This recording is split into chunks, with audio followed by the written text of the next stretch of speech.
You're watching the KOAM Morning News on Fox 14. Today, Pittsburgh voters will soon go to the polls to decide on a school bond issue for renovations at the Pittsburgh Community Middle School. We'll fight the wind on Tuesday, we'll fight the cold on Wednesday, and eventually we'll fight the snow on Thursday. We'll have the latest from the Skywatch Weather Center. Also, the FDA issues new guidelines to encourage more booster shots as the pandemic continues to surge and parents send their kids back to school. All that and more coming up. The 4 states' most watched news starts now. Thanks for joining us for the KOAM Morning News on Fox 14. I'm Tanya Bach. Authorities filed charges in last month's Fort Scott, Kansas double murder case. A relative found 48-year-old Melissa Mitchell dead from a gunshot wound inside her Fort Scott home on December 21st. They also found 53-year-old Leonard Zimmerman dead in the home. Police then searched for Melissa Mitchell's son, Dawson Mitchell, as a person of interest in the case. They found and arrested him the next day on a number of charges, including possession of a firearm by a felon. Now authorities have filed additional charges, including 2 counts of premeditated first-degree murder.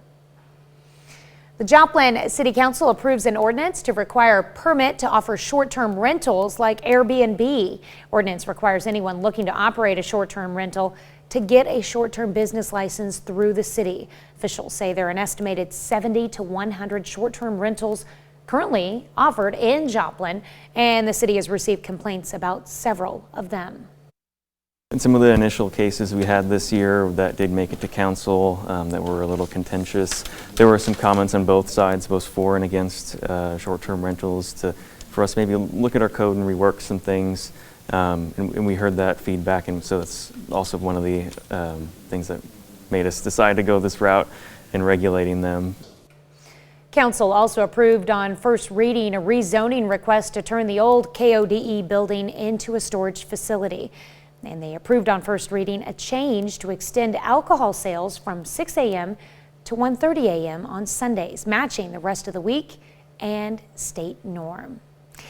Pittsburgh voters in a couple of weeks will decide on a school bond issue for renovations at the Pittsburgh Community Middle School. Officials say the renovations will cost an estimated $16.5 million and will continue the current mill levy through 2045. If approved, the district would remodel classrooms, add a modern science laboratory, add an elevator for ADA compliance, and renovate the school's auditorium. Anytime you can upgrade your school system and make positive moves for the community, I'm all for it. Well, I'm all for it. I mean, that's where I went to high school, and so that building means a lot to me, and I think it's kind of a symbol of Pittsburgh, and I really hope that they refurbish it and keep it. So I think it will add to the student growth, and I'm always for that. My daughter actually attends middle school, so I think that'd be a good thing for her. We spoke with another resident who was against the bond but did not want to go on camera. He said he thought the district should just tear the middle school down and start over rather than continue to fix issues with the current building. A woman in Miami, Oklahoma thought she had lost $200 for good after losing her wallet, but another resident stepped up to help. Last Thursday, Kia Greenfeather lost her wallet in the parking lot of the Miami parking lot. Her wallet was returned, but the $200 that was inside was gone. Greenfeather posted about what happened on Facebook, so an area businessman, Ben Fry, reached out and sent Greenfeather $200 to cover the loss.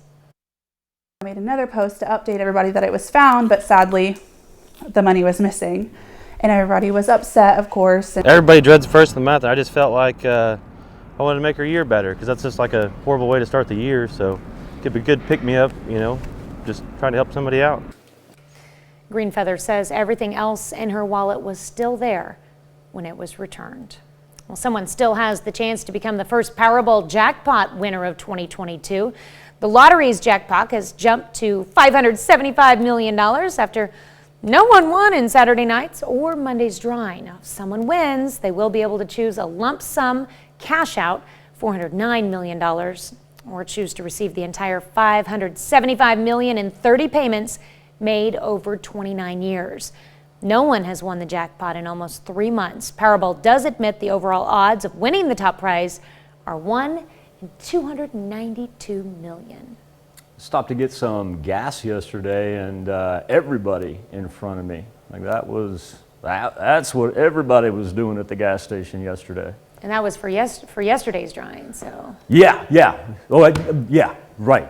I don't know. My days were off there, yes. What do you think? Should we go get a ticket for today's? For tomorrow's drawing? Just because I know myself, I'll forget. I will. So I can say, yeah, that sounds like a great idea, Tanya. And then yeah, that's usually the I'll get plan. busy this afternoon, and it just.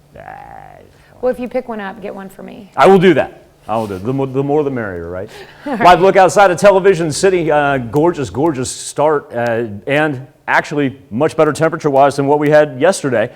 Now, we've seen a little bump up here. Most people now above the freezing mark. We were jockeying back and forth between about 31 and 33 earlier.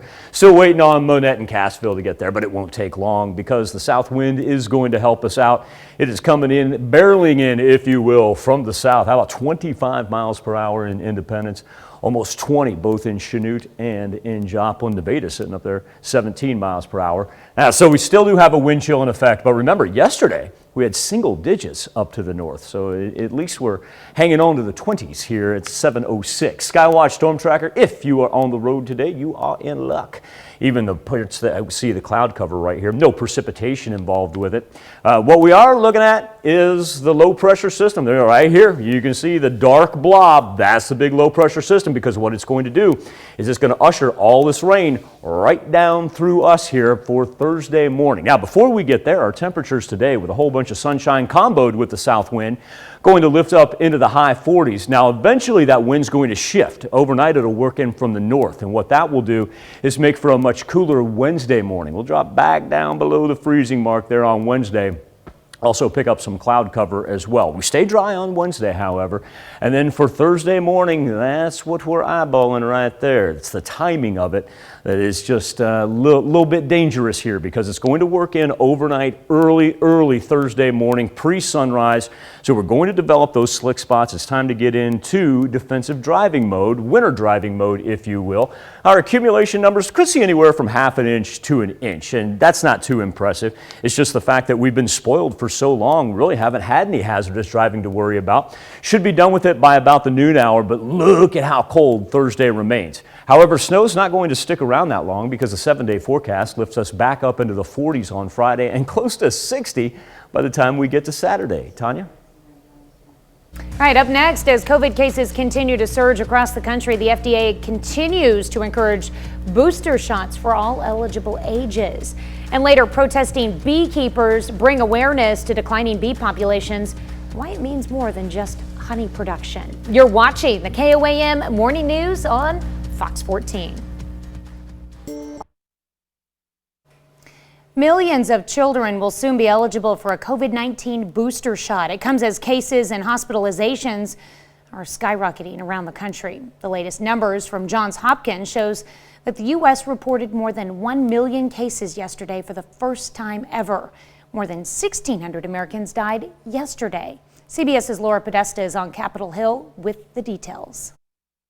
The Food and Drug Administration authorized Pfizer's COVID booster shots for children 12 to 15 years old yesterday. Also eligible, 5 to 11-year-olds who are immunocompromised. The CDC is expected to give the final sign-off on Wednesday. It probably gives me more immunity from the virus. The extra dose will help keep 12-year-old Abishal Kochal safe around his classmates. He has asthma and autoimmune disease called alopecia. And having a booster can prevent him in getting another disease. The 7th grader got a COVID test before returning to school in San Jose, California. So it's good to know who doesn't and who hasn't. Down in Texas, more than a third of all tests are positive, as residents wait in line for hours just to get swabbed. I spent 2 days trying to find a place. In New York, hospitalizations are above 9,500, surpassing the all-time high from last March. We're not in a good place. I'm going to be really honest with you. This is the winter surge we predicted. Here in the nation's capital, lawmakers and their staffs are being urged to work remotely. Congress's attending physician says about 2/3 of all cases here are symptomatic. We'll be talking to you about that later. And when will Americans get those free COVID tests, sir? Today, President Biden meets with the White House COVID response team. Then he's scheduled to update the American people. Laura Podesta, CBS News, Washington. Dr. Brian Monahan, the attending physician on Capitol Hill, says he expects the daily case rate to increase even more substantially in the coming weeks. The life and career of the late great David Bowie is being celebrated in more ways than one this week. Just before what would have been his 75th birthday on Saturday, January 8th, Bowie's complete catalog of music will be sold for $250 million. Washington Post and Variety report Warner Music is paying Bowie's estate for his hits like Space Oddity, Ziggy Stardust, and Life on Mars. Meanwhile, starting Tuesday, satellite radio Sirius XM is launching a channel dedicated to the Starman, featuring his top 75 tracks. The agreement encompasses the rights to 26 studio albums he put out while alive. Long regarded as one of the most influential musicians of the 20th century, the British singer, songwriter, and actor died from cancer in January of 2016. To figure with an amount like that, Ziggy Stardust would be proud of David. Over the top glam rock, who would have thought it would get you that much money? That's something else. Awesome. We've seen it feels like we're seeing a lot of record companies do that as of late. Purchase catalogs. I read there's like a Sirius Radio has a market for that. Yeah. I read somewhere that somebody's going to re-release Madonna's catalog. Oh. Yeah. For those of you that are Bowie fans and Madonna fans, something to look forward there for the new year, definitely. Tanya, live look over 7th and Rangeline. Sky's beginning to lighten up just a little bit. Delightful morning, honestly. That's quite above, about 10 degrees above where we'd normally bottom out early in January, but we do have a wind that gives us a little bit of a wind chill. These are actual temperatures. Now pretty much everybody above the freezing mark, minus what we're seeing there in Monette and Cashville, but certainly not too far off. And when we compare this to the temperatures that we had yesterday, anywhere from about 15 to almost 20 degree difference. So a very, very nice looking morning.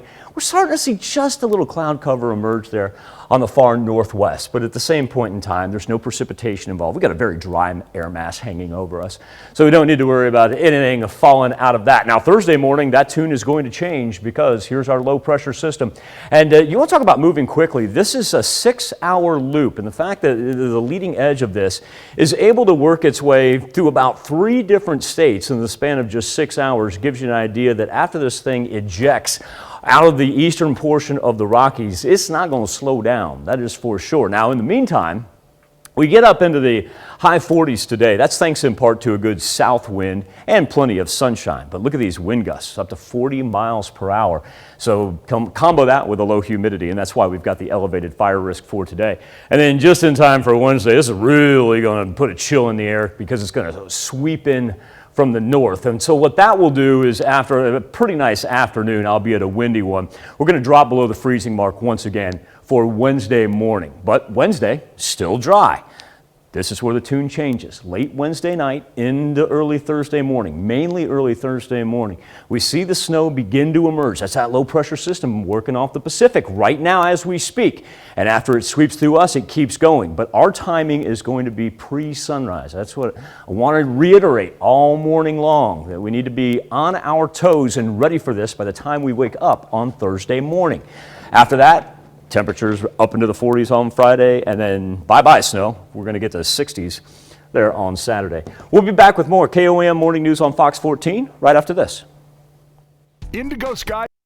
Bee population does a lot more than make honey. Jackie Ibanez has a look at how decreasing bee populations could impact what we all eat and how a group of protesting beekeepers are raising awareness.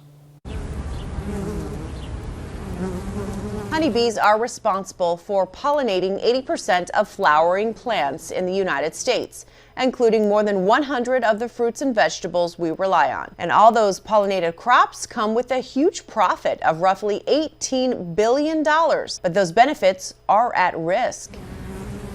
According to data collected from the nonprofit group Bee Informed Partnership, between April of 2020 to April 2021, beekeepers in the U.S. lost almost 50% of their colonies, with losses attributed to climate change, harmful farming techniques, and the use of pesticides.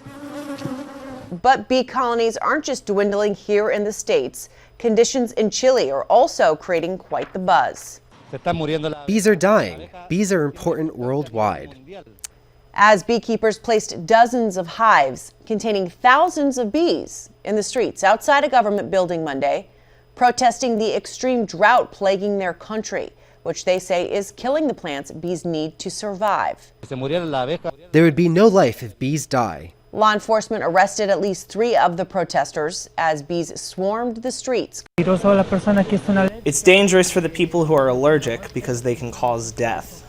According to the Office of the U.S. Trade Representative, the U.S. imports roughly $2 billion worth of fruits and nuts from Chile, meaning the flow of those goods could be disrupted if their bee population dramatically decreases. Jackie Ibanez, Fox News. We'll be back with this morning's 4-state hero right after this.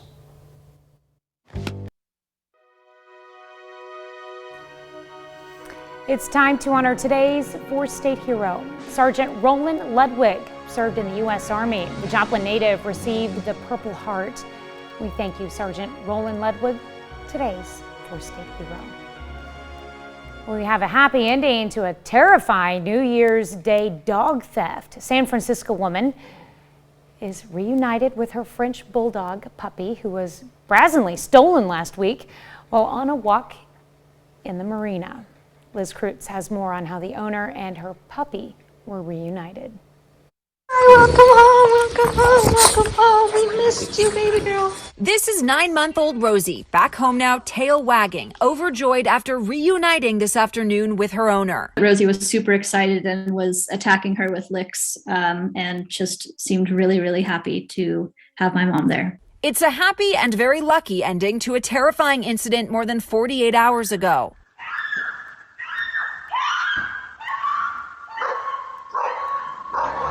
In this surveillance video, you can hear the audio from 10 a.m. on New Year's Day, when Rosie, a French Bulldog puppy, was brazenly stolen while on a walk with her owner in the marina. The owner's daughter, who asked not to be identified, said a car pulled up alongside her mom. A man jumped out, grabbed Rosie, and jumped back in the car. And my mom then jumped on the hood of their car, hoping to get them to stop, but it didn't work. They got away. Rosie's owner offered $10,000, no questions asked, for Rosie's safe return.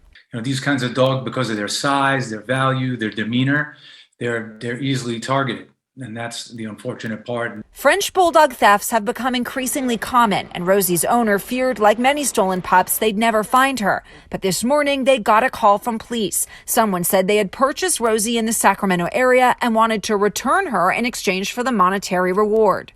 It would be great to hold the people accountable. It's tricky for us because we don't want to become the target again. Well, they do hope for some accountability. Right now, they're just relieved to be reunited with Rosie. Everyone's been incredibly helpful, and we just really want to make sure everyone knows how grateful we are for their help. Wow. Well, another half hour of news and weather is just ahead. Coming up on the KOAM Morning News on Fox 14. Oscar winners Ben Affleck and George Clooney team up for the new film, The Tender Bar. And in the wake of the Colorado wildfires, authorities bring in cadaver dogs to help with the search. You're watching the KOAM Morning News on Fox 14. We'll be right back. The 4 states' most watched news starts now. Welcome back to the KOAM Morning News on Fox 14. It's currently 7:28. Let's take a look at today's top stories. Authorities filed charges in last month's Fort Scott, Kansas double murder case. A relative found 48-year-old Melissa Mitchell dead from a gunshot wound inside her Fort Scott home on December 21st. They also found 53-year-old Leonard Zimmerman dead in the home. Police started searching for Melissa Mitchell's son, Dawson Mitchell, as a person of interest in the case. They found and arrested him the next day on a number of charges, including possession of a firearm by a felon. And now authorities have filed additional charges, including 2 counts of premeditated first-degree murder. Joplin City Council approves an ordinance to require a permit to offer short-term rentals like an Airbnb. Ordinance requires anyone looking to operate a short-term rental to get a short-term business license through the city. Officials say there are an estimated 70 to 100 short-term rentals currently offered in Joplin, and the city's received complaints about several of them. Some of the initial cases we had this year that did make it to council that were a little contentious. There were some comments on both sides, both for and against short-term rentals, for us maybe look at our code and rework some things. And we heard that feedback, and so it's also one of the things that made us decide to go this route in regulating them. Council also approved on first reading a rezoning request to turn the old KOAM building into a storage facility. And they approved on first reading a change to extend alcohol sales from 6 a.m. to 1:30 a.m. on Sundays, matching the rest of the week and state norm. Pittsburgh voters in a couple of weeks will decide on a school bond issue for renovations at the Pittsburgh Community Middle School. Officials say the renovations will cost an estimated $12.5 million and will continue the current mill levy through 2045. If approved, the district would remodel classrooms, add a modern science laboratory, add an elevator for ADA compliance, and renovate the school's auditorium. Anytime you can upgrade your school system and make positive moves for the community, I'm all for it. Well, I'm all for it. I mean, that's where I went to high school, and so that building means a lot to me, and I think it's kind of a symbol of Pittsburgh, and I really hope that they refurbish it and keep it. So I think it will add to the student growth, and I'm always for that. My daughter actually attends middle school, so I think that'd be a good thing for her. We spoke with another resident who was against the bond but did not want to go on camera. He said he thought the district should just tear the middle school down and start over rather than continue to fix issues with the current building. A woman in Miami, Oklahoma thought she had lost $200 for good after losing her wallet, but another resident stepped up to help. Last Thursday, Kia Greenfeather lost her wallet in the parking lot of the Miami Walmart. Her wallet was returned, but the $200 that was inside was gone. Greenfeather posted about what happened on Facebook. So an area businessman, Ben Fry, reached out and sent Greenfeather $200 to cover the loss. I made another post to update everybody that it was found, but sadly, the money was missing. And everybody was upset, of course. Everybody dreads first of the month. I just felt like I wanted to make her year better, because that's just like a horrible way to start the year. So it could be a good pick-me-up, just trying to help somebody out. Greenfeather says everything else in her wallet was still there when it was returned. A lot of numbers get reported in the aftermath of a natural disaster, and the number of homes destroyed, the number of acres damaged, the amount of rain or snow that fell, but what about the number of pets that went missing? Fox News correspondent Jackie Ibanez has more on the search efforts to locate the dozens of pets lost during the most destructive wildfire in Colorado state history.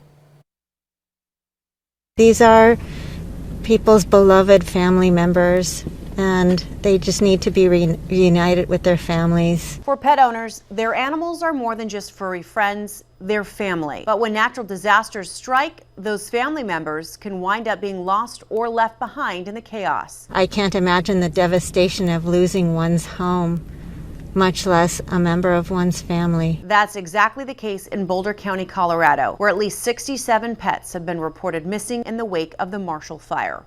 Kitty! Kitty!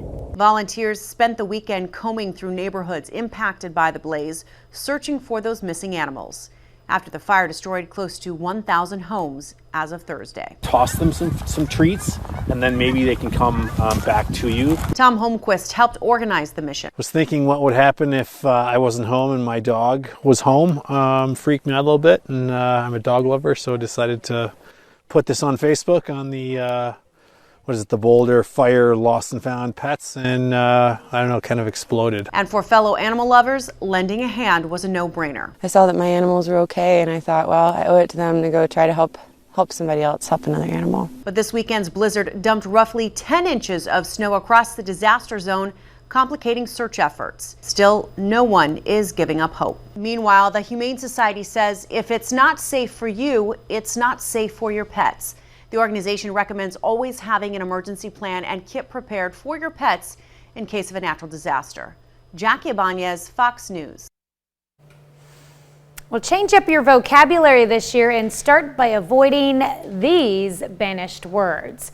Lake Superior State University compiled a list of words or phrases that they believe should be left in 2021 and are otherwise banished from the new year. I don't know if I agree with these. These words include no worries, at the end of the day, that being said, asking for a friend, I like that one, circle back, deep dive, and wait, what? Maybe that one. Now, joining these 7 phrases are 3 COVID-related terms that we all hope to escape, including, I'm on board with these, okay. The new normal. New normal, Don't yeah. like that at all. Yeah. You're on mute. Who says that? And supply chain. I'm sure we're tired of that. We can't, but supply chain is a hard one to ignore. Yeah, because it's something we need fixed. There you go. I mean, we've got supply chain issues. I mean, that's what it's called. Have you ever told somebody you're on mute? No, I think that's probably a little bit younger than, it's probably used by people a little bit younger than you and Does it come me. with an action? Circle back, that's a, that is we'll circle back and talk about such this. That's such a corporate buzzword right there. Yeah. I read a good one that I think I'm going to adopt the other day, somebody that was talking about what things used to be like pandemic, and they simply referred to it as before times. Before times. I like that. I like the asking for a friend, though, because that's how you get a lot of answers. Right, I still find some humor in that one. Nobody really thinks you're asking for a friend. Right. Yeah. Tanya, I tell you what, now that we're right past 7:32, about 4 minutes past sunrise, I walked outside because I wanted to check out the welcoming of the glow cloud, and and it was about 35 degrees, and then hello glow cloud, there it is. But I tell you what, that wind put a little bite in it now. Only feels like it's 24 degrees over 7th and Rangeline. So yeah, we got a nice little wind chill in effect, despite the fact that we bumped up with some 35s and 36s through southeast Kansas, 34s right there. But when you throw that in there at 20 miles per hour now, tell you what, it feels about like 20 degrees outside. We've even got an 18 in Mount Vernon and Cassville. Of course, that's a far cry from what we had yesterday when we had the single-digit wind chills. Let's go ahead and jump to the 7-day forecast because I really want to focus in here on Thursday. Today we're going to be up into the high 40s with a good south wind. South wind's not going to go anywhere. Shifts to the north on Wednesday, and here we go. Early Thursday morning. Snow presents itself pre-sunrise. We all need to get ready to get out the door early on Thursday, and we're going to take it nice and slow. Anywhere from half an inch to an inch of accumulation right there. We'll be back with more KOAM Morning News on Fox 14 right after this. This morning on the KOAM News Now Facebook page in our morning Insta poll, economics and the new year. Now, experts say the economy's booming right now. Average weekly jobless claims, lowest we've seen in 52 years. Unemployment rate down to 4.2% in November. Now, having said that, experts say there are some factors that can throw a wrench in this and do it quickly. There's COVID, there's a risk of inflation, food, gas, housing prices staying high, and supply chain issues. Our question to you this morning is, how do you manage your money? Right now, 56% of you say your goal is to stay debt-free, and then we split 20% and 20% between day-to-day and working out of the bank account. Each and every morning, KOAMnewsnow.com/vote, or connect to us via our Facebook page as well. Ben Affleck's latest starring role is in a film directed by one George Clooney. We brought in the impeccable Rick Damigella for the story. Hey, whose kid is that? My sister's. Which sister? The hot one or the crazy one? What, do you want to die? Ben Affleck portrays an uncle and surrogate father in The Tender Bar, based on a true story. And I'm gonna always tell you the truth. Your father is deadbeat. I'll take care of you. Teach you the male sciences. The film is George Clooney's latest behind the camera. In my career, there's two things that are really important to me. So work with good people, people I respect as people, treat other people with kindness, and also, whatever their process is, like if you feel like they have your best interest at heart, they want the movie to be good, I'll do anything for you. And that's how George makes you feel like he gets it, he wants you to be good. I like to read. You read enough of those, maybe you could become a writer. Clooney took a chance on Affleck's young co-star, who makes his acting debut based on a viral video. So what happened was my mom recorded a video of me cursing about the lockdown, and it wasn't staged. Jimmy Kimmel saw it, and he wanted me on his show. So I went on his show, and right after we got done with the interview, this casting director named Rachel Tenner called my mom and said that George wanted me in his next movie. It's funny because usually being on Kimmel means it's the end of your career. You know what I mean? For this guy. In Hollywood, I'm Rick Damagella. Ben looks like he's looking at that kid kind of like, hey, kiddo, remember who's the star of this dig. We'll be back with Consumer Watch right after this. Travel woes worsen for thousands as airlines continue canceling hordes of flights. Fox News' Chris DeMaio has more on the tempers mounting as many travelers try to get home. A new year usually signals a fresh start, but apparently not for the airline industry. My flight got canceled 3 times already, and it was due to a lack of crewmates. Surging Omicron cases and terrible winter storms resulting in more than 3,000 flight cancellations and roughly 13,000 delays Monday. I'm hoping that today's flight doesn't cancel on me, but there's already been a text saying that they're 45 minutes delayed. The turbulence serving as a frustrating reminder following last week's slew of grounded planes over similar reasons, with airline tracking service FlightAware reporting nearly 18,000 canceled flights since Christmas Eve alone. I was visiting family in Minnesota over the holidays and have been trying to get back to Seattle for the last 7 days. It's tough. Yeah. We don't really know what to do. We're just really wanting to get out of here. Yeah. But for those lucky enough to rebook their flights, many are preparing for a longer journey than they hoped for as they wonder what happened to the friendly skies. So after about an hour of sitting at the Delta counter, we were able to find alternative flight, which has a connecting flight, of course, so it'll take 6 hours to get home instead of 3. So now I'm going from here to South Carolina, from South Carolina to Vegas. And these massive cancellations are coming at a bad time as Americans continue returning to air travel in pre-pandemic numbers. Chris DeMaio, Fox News. A growing trend among employees from 2021 is set to stay prevalent in the new year. According to a survey from Fidelity Investments, nearly 4 in 10 Americans are looking to switch jobs in 2022.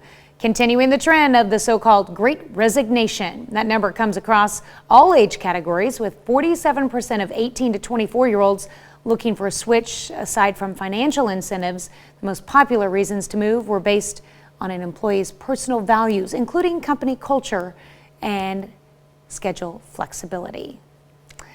President Biden is beginning the new year focused on rising meat prices as he tries to tackle inflation. He spoke with some of the nation's meat producers about his administration's billion-dollar plans to cut costs. Skylar Henry has more from Washington.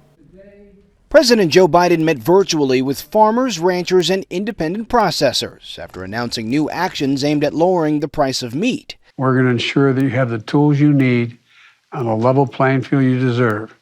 And we're going to fight for fair prices for American farmers, ranchers, and families, all 3. The White House plans to distribute $1 billion of American Rescue Plan funding to expand and diversify the nation's meat processing capacity, in part by helping producers address inspection costs, purchase more equipment, and provide workplace training and safety. We're excited about being able to have local processing done by local people and then sell directly to the consumer. The Biden administration is also proposing new rules to crack down on anti-competitive practices and to further clarify the Product of the USA label, which for now also includes meat raised overseas and processed here in the U.S. 4 big corporations control more than half of the markets in beef, pork, and poultry. Without meaningful competition, farmers and ranchers don't get to choose who they sell to. Federal data shows that food costs have soared nearly 7% since around this time last year, with beef prices up more than 20%. The meats are so expensive now, I can't afford those meats. The White House is also pushing Congress to pass bipartisan legislation to make cattle markets more transparent. Skylar Henry, CBS News, Washington.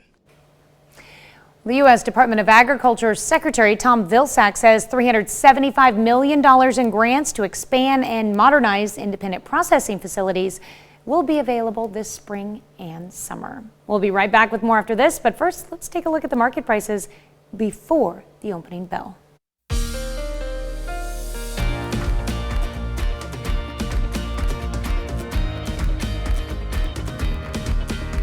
Ashley Home Store.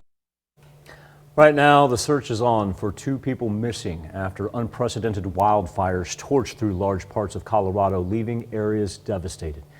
Jen Sullivan has the latest. This can't be real. It's just so surreal to be able to even fathom everything you own is just gone. A fresh layer of thick snow now blankets the charred ruins of communities in Colorado, where just days ago an inferno fueled by winds clocking in at over 100 miles per hour torched through whole neighborhoods in nearly 1,000 homes outside of Denver. There's people who lost everything they had, and there's others that are still waiting to get back to their homes. Search teams are working around the clock to find missing people. We're still attempting to locate 2 people. We are actively working at 2 scenes. It is very, very difficult work given the debris, the heat, that kind of thing, and essentially working by hand and with small tools to try to get through those locations. We're still continuing to work with the cadaver dog to work. We've got the whole north side of Louisville done. We're now working on the south side. We do not currently have any missing persons in Louisville. That doesn't mean that we won't find something. As to what caused the unprecedented fire, the sheriff says that's still under investigation. It's going to take a while, and we're going to get the right people with the right expertise. The snow's going to melt. We're going to be able to see better. Things are going to happen. I'm Jen Sullivan reporting. We certainly have nothing like that on our hands, but we actually do have some elevated fire concerns because of our high south winds. There's a look at sunrise over Television City. The south wind also creating a little bit of a wind chill right there. Only feels like it's 24 over 7th and Rangeline. Last gust that we recorded at Joplin Regional Airport reaching up to 30 miles per hour. Temperatures now creeping above the freezing mark in most places, and doing so with just a little cloud cover that's worked in from the northwest.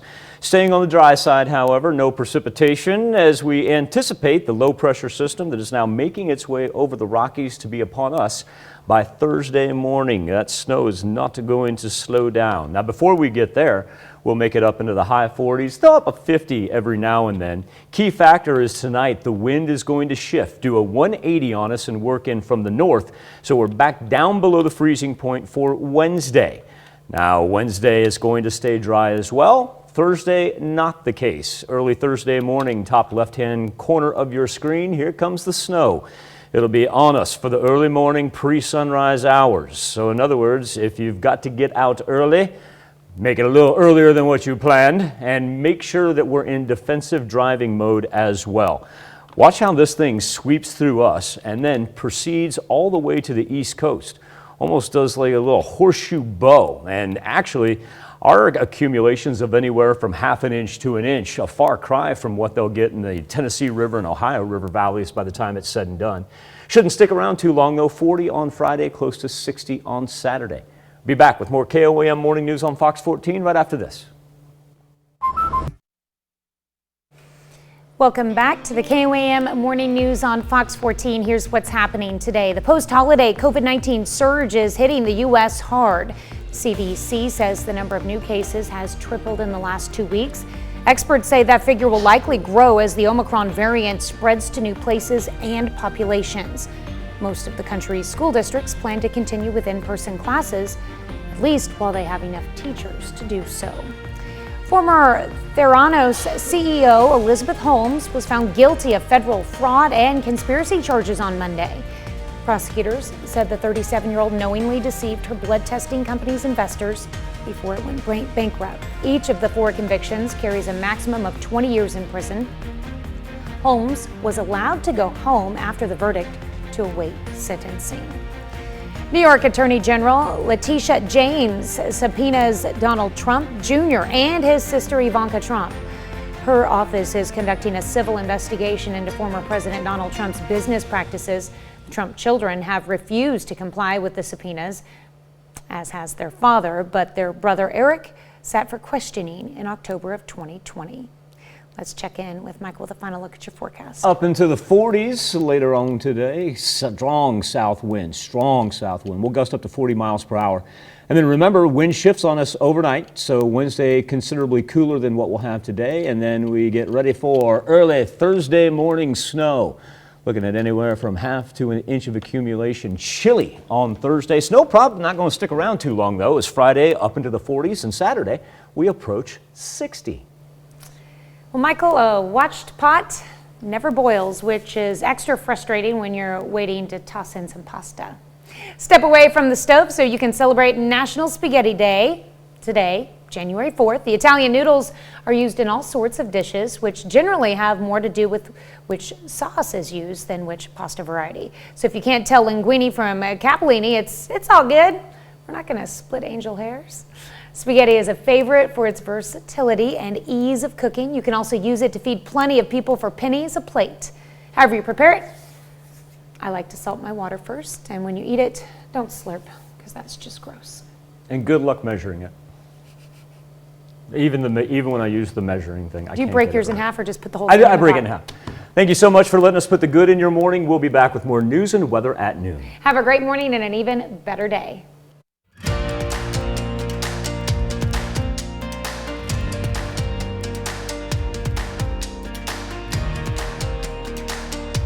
Do you play at